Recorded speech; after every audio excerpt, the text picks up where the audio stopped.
You're listening to Autumn on the Air, the weekly podcast that brings you conversations about the impact of research commercialization and the people who make it happen. Join us for interviews with patent and licensing professionals, innovators, entrepreneurs, and tech transfer leaders on the issues and trends that matter most.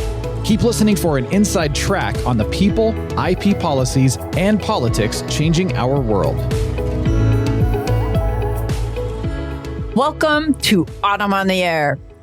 Over the next 2 weeks, we're doing something special, a deep dive conversation with 5 extraordinary women who are joining the AUTM Board of Directors in February 2026. Because of scheduling, we've split this into 2 episodes. Today, we're joined by Felicia Metz from the University of Maryland Ventures, Maithili Shroff from the University of New Hampshire, and Katie Butcher from Northwestern University. Next week, we'll hear from Patricia Stepp at Rice University and Laura Schoppe, founder of TechPipeline. For our listeners who may not be familiar with each of our incoming board members, let me provide a brief background on each of these women. Katie Butcher is the Director of License Strategy and Business Development at Innovation New Ventures at Northwestern University. Katie brings both an MBA from Notre Dame and a Master of Science in Law from Northwestern to her role, giving her a unique blend of business and legal expertise in technology commercialization. She has been instrumental in Northwestern's licensing strategy work. Felicia Metz is the Associate Director at the University of Maryland Ventures, where she advises on patent prosecution, intellectual property portfolio development, and licensing. With more than 25 years in technology transfer, Felicia has performed nearly every function in the field, from compliance and patent management to policy development and office leadership. Her breadth of experience across the tech transfer ecosystem is remarkable. And finally, Maithili Shroff is the licensing manager at the University of New Hampshire, a leading R1 institution. Maithili holds a PhD and has been instrumental in driving innovation and intellectual property commercialization at UNH. Her work in licensing and commercialization at a diverse research institution brings a very important perspective. Welcome to the podcast, Katie, Felicia, and Maithili. Morning. Thanks for having us. Great to be here. Well, this is really a great opportunity, and I'm so excited to have the 3 of you here. And first of all, congratulations on being elected to the board. We're all really excited to see the 3 of you in action, and as well as Patricia and Laura, and 5 women elected to the board. That's fantastic news. So it's really great to see. But I thought maybe we would kick the podcast off talking a little bit about your personal journeys and why you even got into tech transfer. So, Katie, I thought I would start with you first. You have a very unique path to tech transfer. You have business training and an MBA, as well as legal training. You have a MS in law. What drew you to this field, and how did that combined education shape your career in tech transfer? Yeah, so I think a lot of people know I started my career in a very different path. I worked in entertainment for 20 years, doing a very similar job, just with obviously very different product, right? But it turns out that sort of licensing and contracts and the business and legal knowledge you need around copyrights and IP for an entertainment company is not dissimilar to what we deal with here at the university. So different actual end product that's going out there, but very similar set of skills. And I was lucky enough that when I was looking to make a transition in my career into something that had, a little different direction for me, that I could find applicable skills and I could find things that would allow me to make that transition. But so I've spent most of my life, I jokingly say I'm the M side of STEM. My math background's pretty strong, but my science and technology and engineering background is not. So I've had to do a lot of learning on the job on that aspect. But again, like being able to bring in things that I was comfortable with and have 2 decades of being good at made that a lot easier. So it's been a real adventure. I excited still to be in this field. I come from a family of teachers, so I jokingly said I joined the family business when I came over to a university. But it has been, I've been here for about 7 years now, and it has been genuinely the best career decision I could have made. Wow, it sounds like you really love it. I have never been happier in a job in my lifetime than I am in my current role. It's absolutely a terrific blend of being able to apply things that I know how to do, but also learning every day and finding new challenges every day. And I think I don't want to speak for everyone else on the panel today, but I do genuinely feel like that's the best thing about tech transfer is we all have this ability to learn every day, and it's a challenge every day, and it makes the job so exciting. Yeah, it definitely is an exciting field. And Felicia, I want to turn to you because I know you have 25 plus years in the field, and that's remarkable consistency. So I'm curious, given that when you started your career in tech transfer, was this where you expected to end up? And how has the field evolved since you started? No, I did not expect this to be my career. I started working in this field as a student. And haven't managed to leave yet. I think I kind of fell into it, was just looking for a job during the summer after my freshman year of college, and was worried about what my home life would be like if I came home and didn't have a job lined up. And so I did a lot of outreach and had an instructor whose brother was the head of the office and said, he hires students with science and engineering backgrounds. And I had worked part-time at a law firm, but certainly didn't know anything about patents or intellectual property. And I think even after working for a few years, I still thought I'd be doing something different, maybe science writing or science journalism. But there have been opportunities along the way at various points that have helped me learn new things and grow and continue in this profession. I think I'm maybe one of the few people, or maybe my generation maybe started with you could have a career in tech transfer, and this has been my only career, unlike most people who were working in my office when I started. Everyone had come from doing something else. So that seeing that it could be a career and helping teach others that you can do this as a career, I think has been worthwhile and rewarding for me. I think how things have evolved too, everyone, when I started, you had to know everything in a cradle to grave office. We were a small office at the time. I think most offices started that way, that you kind of had to figure everything out. But since then, I've observed most people aren't really good at that, and being able to specialize or to find other professionals you can hire who have the skills and experience that complement each other, so that, if you're not good at something, focus on what you are good at and let a colleague take over what they could do better. I think that's been a better approach. But I've stayed in this profession for as long as I have because every day is different. I learn new things constantly. I think this field attracts people who are learners. And plus, I know that the type of detailed work that I do lays the foundation and provides an infrastructure to help get things to market for public good and public benefit, even if the outside facing world doesn't see the value in that. And that I've found rewarding and has kept me here. Well, I would say with 25 years in tech transfer, you've definitely made an impact. So Maithili, I want to turn to you because you have a PhD, and I want to talk about your decision to move from research or academia into tech transfer. What appealed to you about this career path? So first, I want to say, Lisa, this is one of my favorite questions because everyone in tech transfer has such unique stories. We've just heard from Katie and Felicia. For me, during my PhD, I loved the science, but I kept coming back to the same questions. Like, what happens after the paper? Who actually gets to use the work? And how does it manage to leave the lab and get out in the real world? And it was that curiosity that led me to apply for the LifeArc Autumn Tech Transfer Fellowship. And honestly, it was that experience that completely changed the trajectory of my career. What immediately struck me was the warmth and collaborative spirit of the tech transfer community.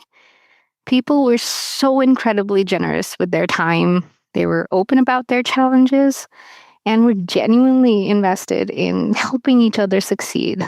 And it really didn't feel transactional. It felt like it was a profession with a shared purpose, which was really exciting to see as somebody kind of outside the field at the time.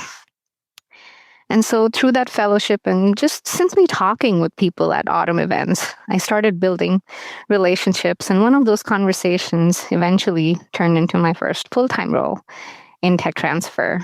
And I guess somewhere along the way, it really clicked that this was a space where I could stay close to science.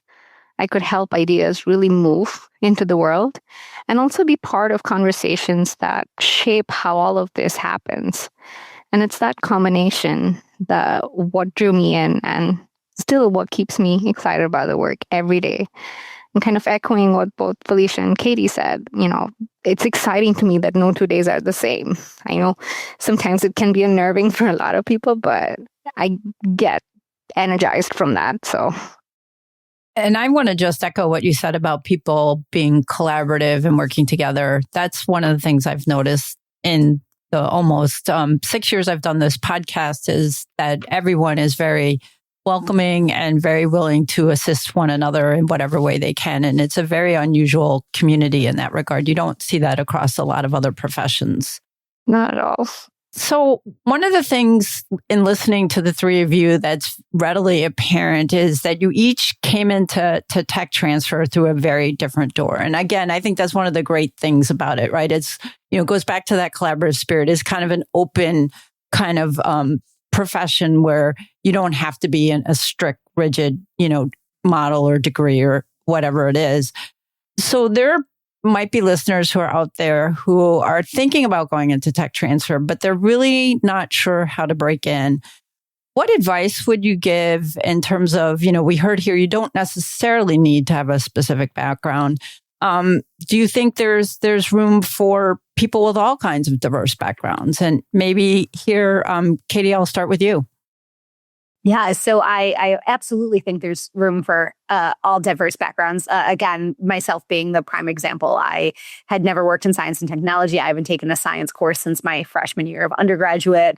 I definitely did not have that side of the background, but I've been lucky enough to find a home here. And I think for me, the thing I would say to anyone who's thinking about this as a career or who thinks I'm interested, like Felicia said earlier, which I think was such a great comment, not everyone can be good at everything.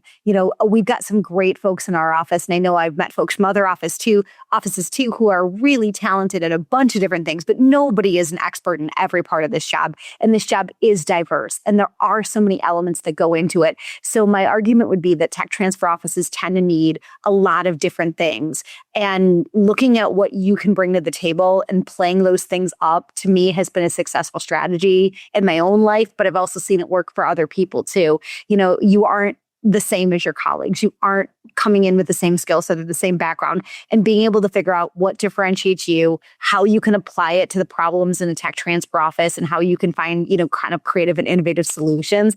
To me, that's the game right there, is to really think through, what do you have that is unique? And that leveraging that skill is what I think makes us all successful in tech transfer. I don't think it's any specific magic mix of I knew this before I came, or I had this before I came. And then, as everyone has mentioned, correctly, is leveraging the power of other people, right? The Autumn community is so collaborative, and I've never called someone and said, "What's in your license?" and I have a question about this, or I need to know how you handle this. I've never called someone and not had them answer. In 9 times out of 10, they give me far more information than I had anticipated when I started the conversation. And so I feel like this community is incredibly welcoming and very happy to share. Again, like none of us are experts in everything, but this community is really happy to share what they are experts in and how they can kind of teach you the nuts and bolts of those things. And that makes you very powerful in whatever job you take in this career. Felicia, how about you? What are your thoughts? Yeah, I think Katie had good advice that I don't think there is, one set path. I think it used to be, and maybe some offices are still like this, that you have to have a PhD, or they want people to be patent agents, take the patent bar, But I don't think that's necessary. I think figure out what you're good at or what you want to focus on, and then find what's next to help enhance your skills and abilities. Science and engineering are certainly helpful, but, isn't necessarily a requirement for every job in this profession. I mean, I really look for people who are curious and learners. And at least in my office, we want people, the innovation managers, the tech managers, be able to be a generalist. That to me is really key, being able to be flexible. Certainly there's certain stakeholders that we work with who don't trust you or don't want to talk to you if you don't have a PhD. I don't have a PhD, but if I feel like having one of my colleagues there to lend some, credence or weight to what we're telling them, if that works, then, that works. But yeah, having a mix, complementary skills, degrees, experience, I don't think there is a single path. How about you, Maithili? What are your thoughts? I echo everything that Katie and Felicia just said. I think one of the biggest misconceptions is that there's a single right background for tech transfer, but there really isn't. I think what matters most is having curiosity, having good communication skills, and being comfortable with ambiguity. Right? No 2 days are the same. So my advice to someone would be to perhaps talk to people in the field, volunteer for maybe cross-functional projects, and don't underestimate the value of transferable skills. If you can learn quickly, you can ask good questions and build trust, there's absolutely room for you in tech transfer, regardless of whether you come from STEM, law, business, or something entirely different. Now, I want to turn and ask the three of you about your decision for running for the board. And, why did you decide to run for the board? Why now? It's obviously a big commitment in terms of time. And the three of you have very, very demanding roles. So tell us a little bit about the thought process you had behind that. And I think, Maithili, I'll start with you here first. Sure. For me, Autumn's been such a big part of my professional journey, starting with the fellowship and then through the mentors and peers who really helped me learn this field and find my footing. So running for the board really just felt like a natural way to give back to a community that's invested in me so early on and continues to shape how I think about my work on a daily basis.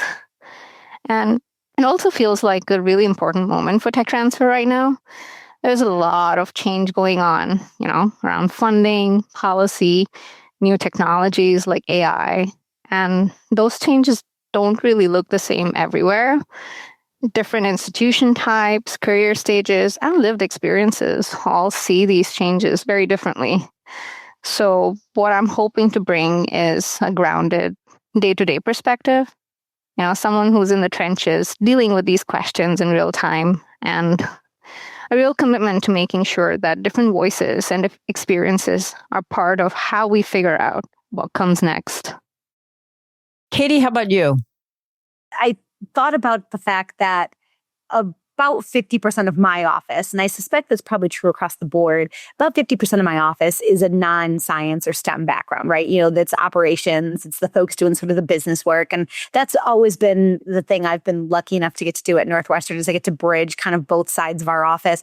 And I felt like it was important that was represented a little bit more strongly on our board, that we're pointing out that there are a lot of people in our offices that come from, diverse and interesting professional backgrounds, specifically folks that do accounting, finance, data management or data manipulation in terms of, creating reporting, et cetera. And I wanted to make sure that those folks, myself included, had a voice, at this level of Autumn leadership. And to kind of echo some of the previous comments, this feels like an important moment to be loud about our story, about what tech transfer is able to do, about what our institutions are providing out into the world and why we matter, and why it's so fundamentally important that research dollars continue to flow to these institutions so we can continue to do this work.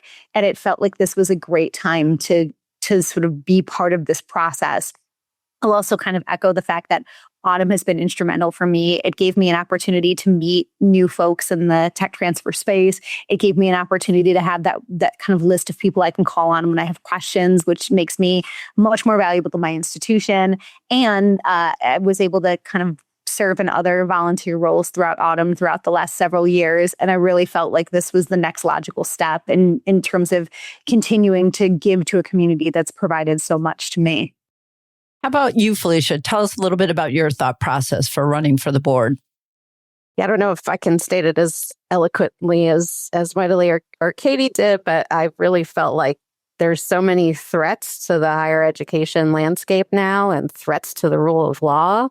And, every day I would wake up and read something outrageous in the news and felt like I needed to do something and take action in an area that I know about and can contribute my skills and experience to. And I feel like Autumn gives that platform so that I can advocate for what I think is important and be active in, preserving and improving what we do. And the funding, let me restate that.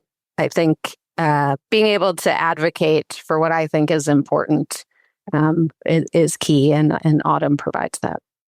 So I want to go back to something that Maithili touched on. You mentioned that there's a lot of change going on, and Felicia, you just alluded to it, saying about threats to the rule of law, and we're seeing that, right? Because federal funding shifting, university budgets are tight, IP's in flux. We see a lot of things going on at the patent office. And then artificial intelligence is impacting not only our work life, but our personal life.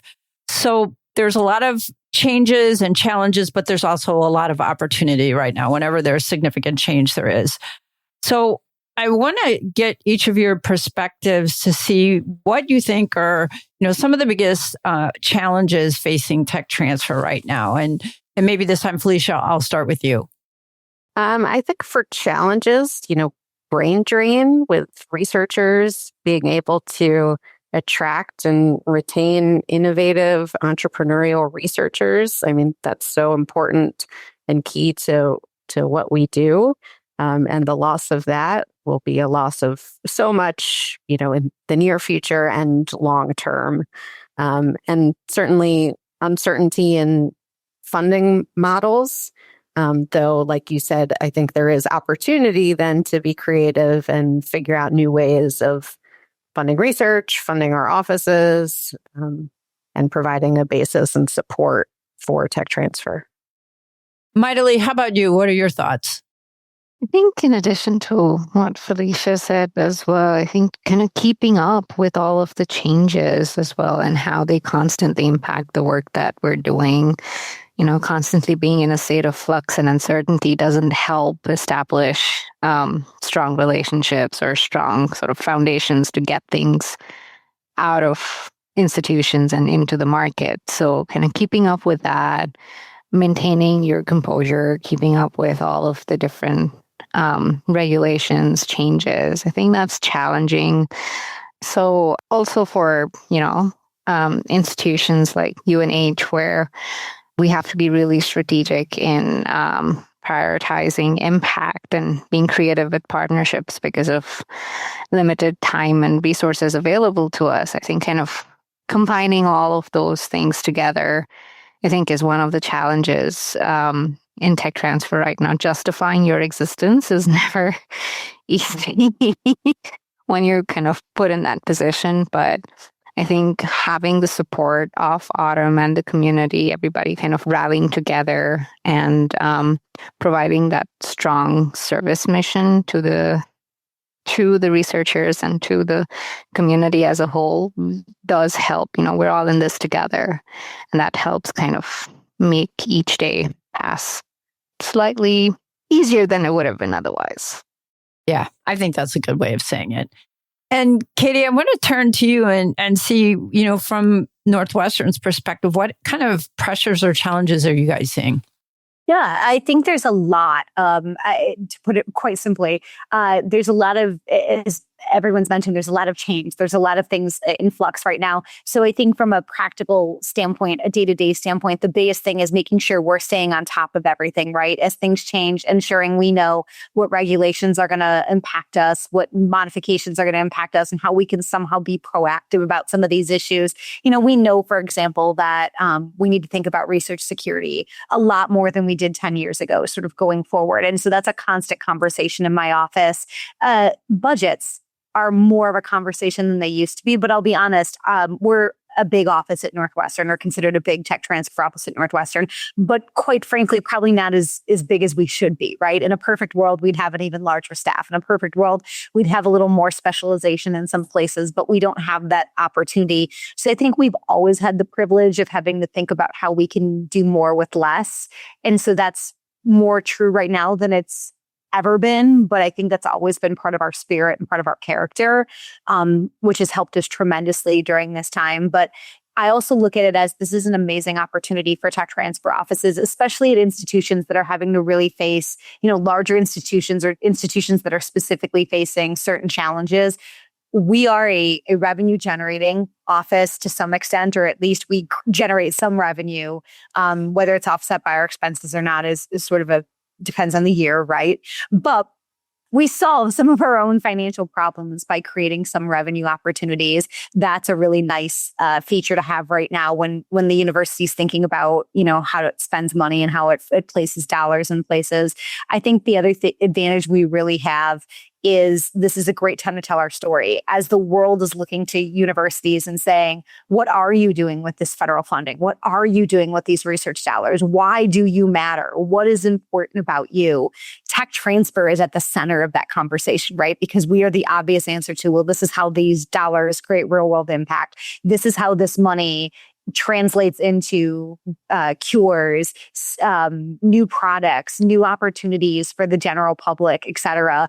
And so to me, this is a great opportunity in an otherwise challenging time to, again, not to sound repetitive, but to tell our story, right? To say this is, in fact, when you give this many dollars to research universities or research institutions, this is what we're doing with that. These are the real partnerships we're creating. These are the real opportunities. These are the jobs. This is the money we're creating in the community. And those things, matter more now than they ever have.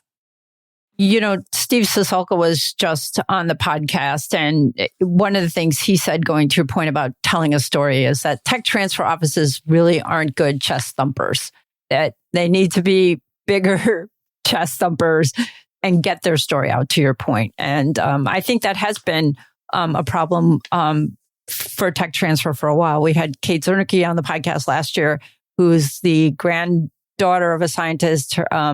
I think it was her father or grandfather was a Nobel Prize winning scientist. And that was her point exactly, is that researchers need to get their stories out, what they're doing with those federal funds. So I think I agree with you. There's a lot of opportunity there, Katie. There is. And I think part of that is putting infrastructure. And we've been really lucky at Northwestern. I'll brag for just a second about being able to put resources and time behind getting the data together to tell that story, right? Because when I started, sort of again 7 years ago, we didn't necessarily have that information. Now, one of my colleagues in our office spends majority of his time really focused on how do we get that information? How do we distill that information? And more importantly, how do we put it in a form that's able to be communicated out? Because like you just said, historically, we're not great at that. How can we be better? And we're really fortunate that Dragos Fusen in my office is so incredible at doing that, because it's really given us the leverage and the ability to say, here are the numbers, here are the facts, here's the data that supports this general principle of, university research dollars or institutional research dollars have value. So I want to turn and talk about AI for a second. We've mentioned it briefly in passing, but I want to go into detail on the thoughts from each of you, because AI is touching everything you do, from inventorship to valuing new inventions that are derived partially or maybe significantly from AI. What's your take on AI in tech transfer right now? And do you think this is something that Autumn should be more vocal about? Maithili, I'm going to start with you. I think AI is both exciting and destabilizing at the same time. And that's exactly the reason why tech transfer offices really matter right now. At its core, inventorship is still about human creativity and decision making, but AI, I think, challenges us to be much more rigorous about how we document and understand contribution. Personally, rather than seeing AI as a threat, I really see it as an opportunity for Autumn to lead, by sharing best practices, educating our stakeholders, and really helping institutions navigate uncertainty thoughtfully.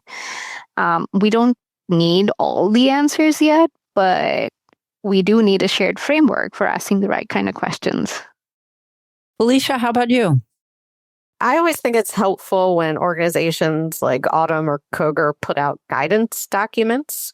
I think something like that might be helpful for AI specific things, both for guidance, when dealing with inventions, put in, okay, remember to ask your inventors in interviews about AI input, so what they've given you in their disclosure. I know a lot of offices too are, coming up with their own tools to create invention disclosures, to help do patent searches, evaluate things, and some sort of just not very specific, but kind of a process document with tips and tricks, and here's what some people are doing. I think things like that are really helpful in figuring out new things as there's kind of an explosion of tools, people coming up with their own prompts, what's working, what isn't. I mean, I certainly worried, and maybe it's my age, that, using AI tools in the office will make people lazy. I learned about the technologies I was working on by having to write a summary. And if you have a tool evaluating it for you, that to me takes, away your ability to learn. But others ensure me that no, it's a tool. It will assist you. It won't do your negotiation for you, but it can help point out things that you might not have seen otherwise. So I'm learning to see it like that. So I think back to the original question, what could Autumn be doing? I think a process document, things like that, they're already providing. I think there have been some webinars, sessions at Autumn meetings about AI tools. All of the above as we're all learning and moving ahead with all of these tools. Yeah, I think that's a really great suggestion. And Katie, I'd like to hear your thoughts, what you'd like to add.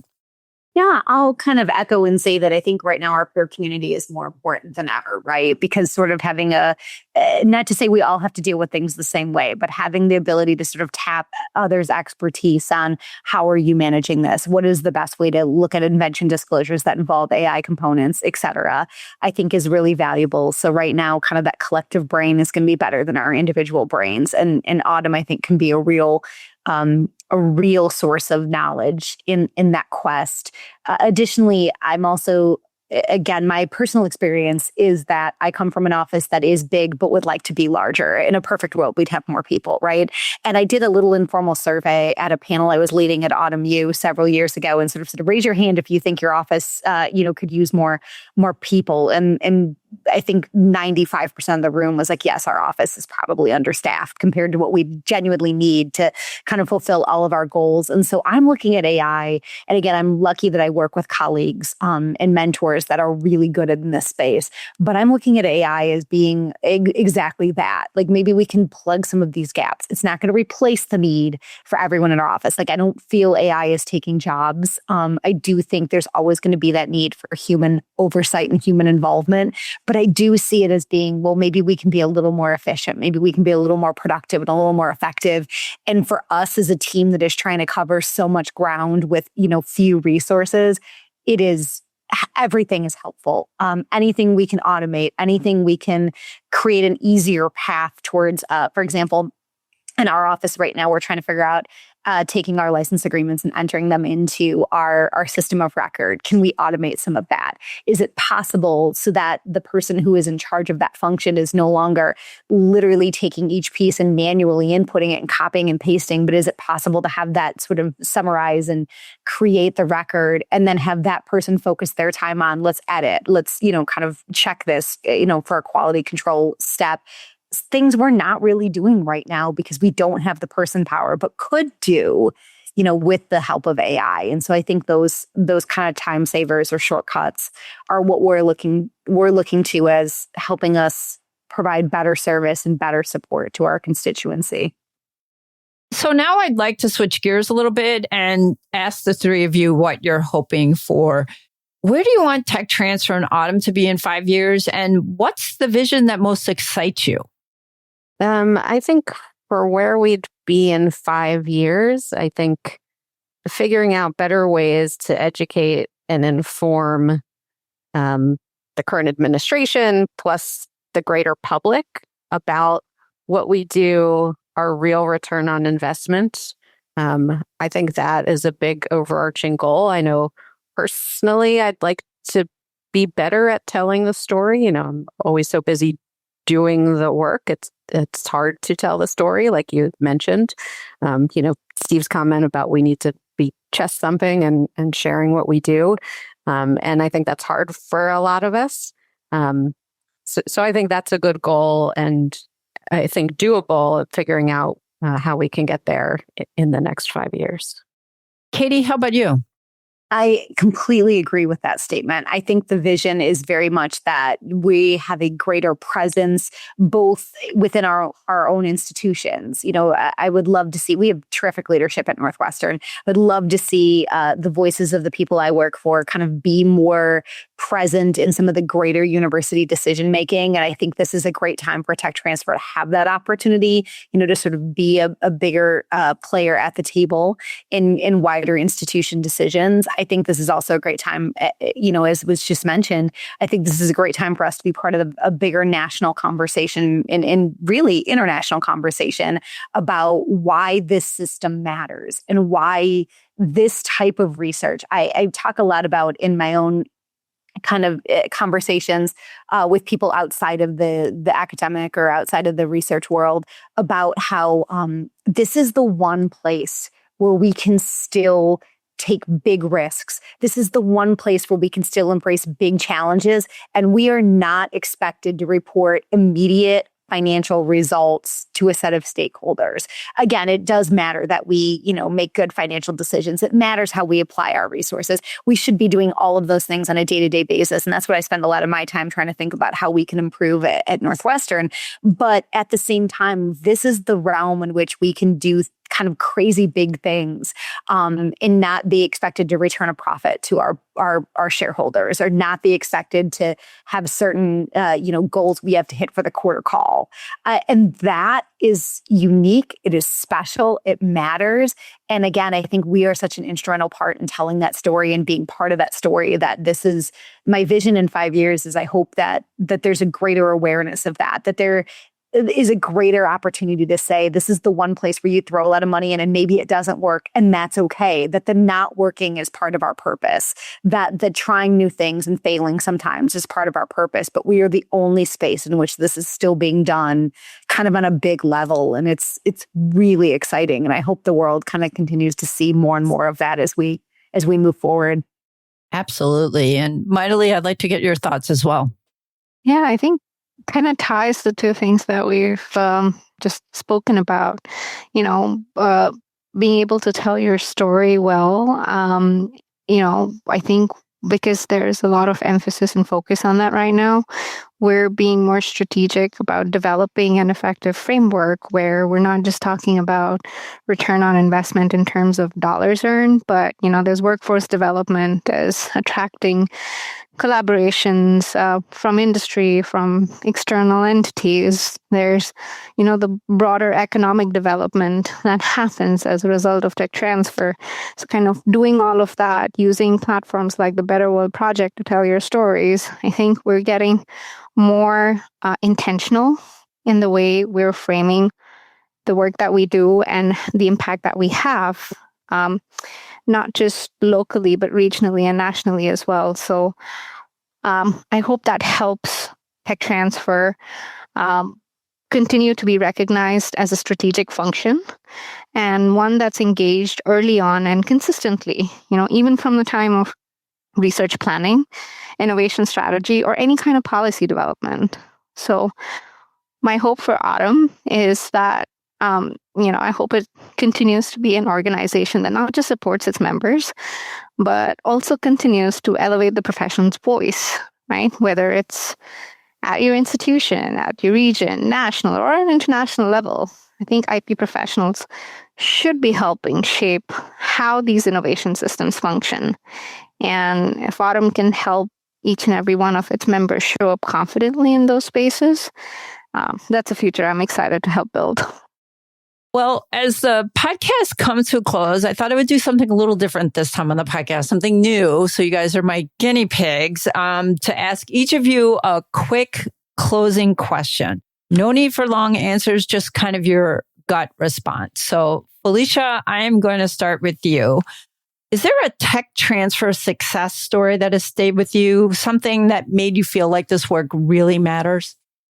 Yeah, and it's a personal one. Several years ago, someone spoke at an AUTM annual meeting who was in a clinical trial who had benefited from a university-originated drug. And I realized that my mother had been in the same clinical trial, and it was something that had prolonged her life. And so that to me was very personal and helps remind me of the importance of what we do and that everything we do could be personal to someone. That's an amazing story. Thank you for sharing that. Maithili, I want to turn to you now and ask you, what's one piece of advice you'd give to someone who's just starting out in tech transfer? Network. That's what I would say. Build relationships early. This is a community that wants you to succeed. Don't be afraid to reach out to people. People are wonderful and warm and welcoming. And finally, Katie, I wanted to ask you, what's one misconception about tech transfer that you'd like to clear up? I'll preface this by saying I'm probably incapable of a short answer. I talk too much. But I think the thing that I would want to try to communicate out there internally within our community is I think there's a lot of perception from our stakeholders sometimes that this has to be an adversarial relationship, or it's a win or lose situation in which we're taking IP or we're making companies pay money, and this is it's kind of them versus us. And I want everyone to sort of have that feeling of, no, we're partners here. Your success is our success. We want to support you in your growth and development of this technology. We want to support our faculty startups every way we possibly can. And sometimes by saying no to things, we think we are being supportive. We are looking at it from a role of, I'm saying no because I've seen this happen 5 or 6 times and I know it doesn't work that way and you need this, not this. And so I think what I'd love to try to communicate out there is that we hope that everyone within our institutions, in particular, I can only speak for myself at Northwestern, but I think that this is shared from a lot of other individuals, is that we hope that everyone looks at our office as being a resource, a good partner, a guide in terms of how we can help and support you throughout this part of your career. The commercialization and sort of business end of the research that everyone is doing. And I hope that we can continue as we talk about telling our story. Part of our story needs to be, we are here to support you. We're here to be, kind of effective help to you in your work. We're not here to be a hurdle that you have to overcome to do the things you want to do. And I think maybe kind of changing that mindset, especially in this time where we feel like there's a lot of outside threats and a lot of outside pressures. I think knowing that we're all playing for the same team here, we all want to see this technology succeed. We are going to do everything we can to back that effort is an important message to send right now. Tough love is still love, right? Yeah, love is still love. And I was going to say that I think that's a fantastic way to end this conversation. And thank you so much, the three of you, for being on the podcast today. Congratulations again on being elected to the board. It's obvious based on our conversation today that the board and AUTM is in great hands with the three of you. So thank you so much again. Thank you. Thanks for talking to us. Please join us next week when we talk with Patricia Stepp from Rice University and Laura Schoppe from TechPipeline, the outside in perspective on tech transfer. Until then, this is AUTM on the Air. Thanks for listening to AUTM on the Air with Lisa Mueller. Get social with us and share your thoughts. You can tweet us at AUTM or visit us online at autm.net. We'll be back next week on the air. Be sure to join us.